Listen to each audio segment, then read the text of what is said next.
ಆಹಾರ ಸುರಕ್ಷತೆ ಮತ್ತು ಔಷಧ ಆಡಳಿತ ಇಲಾಖೆ ಶುಕ್ರವಾರ ರಾಮ ಜನ್ಮಭೂಮಿ ದೇವಸ್ಥಾನದಲ್ಲಿ ಪ್ರಸಾದವಾಗಿ ವಿತರಿಸಲಾಗುತ್ತಿರುವ ಎಲಜಿದಾನ ಏಲಕ್ಕಿ ಬೀಜಗಳು ಮಾದರಿಗಳನ್ನು ಸಂಗ್ರಹಿಸಿ ಪರೀಕ್ಷೆಗೆ ಕಳುಹಿಸಿದೆ ಎಂದು ಅಧಿಕಾರಿಗಳು ತಿಳಿಸಿದ್ದಾರೆ.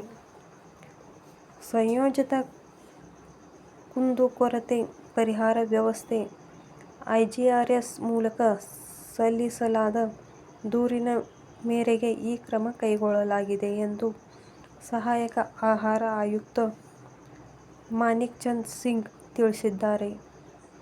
ಮಾದರಿಗಳನ್ನು ಹೈದರ್ಗಂಜ್ ನಿಂದ ಸಂಗ್ರಹಿಸಲಾಗಿದೆ ಎಂದು ಸಿಂಗ್ ಹೇಳಿದರು.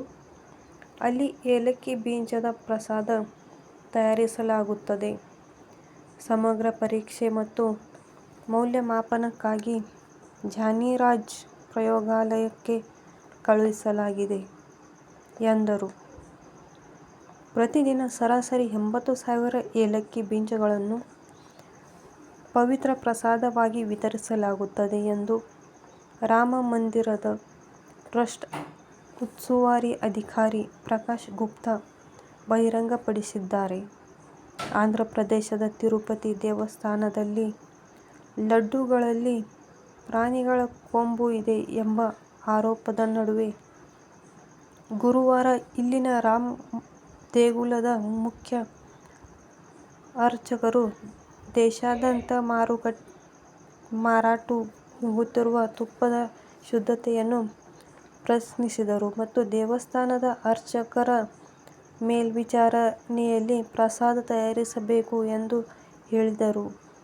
ಅಯೋಧ್ಯೆಯ ಶ್ರೀರಾಮ ದೇಗುಲ ಮಾತ್ರವಲ್ಲದೆ ದೇಶಾದ್ಯಂತ ಇರುವ ಎಲ್ಲ ದೇವಸ್ಥಾನಗಳಲ್ಲಿ ಹೊರಗಿನವರು ತಯಾರಿಸುವ ಅಥವಾ ಏಜೆನ್ಸಿಗಳು ತಯಾರಿಸುವ ಪ್ರಸಾದವನ್ನು ನಿಷೇಧಿಸಬೇಕು ಎಂದು ಪ್ರಧಾನ ಅರ್ಚಕ ಆಚಾರ್ಯ ಸತ್ಯೇಂದ್ರ ದಾಸ್ ತಿಳಿಸಿದ್ದಾರೆ.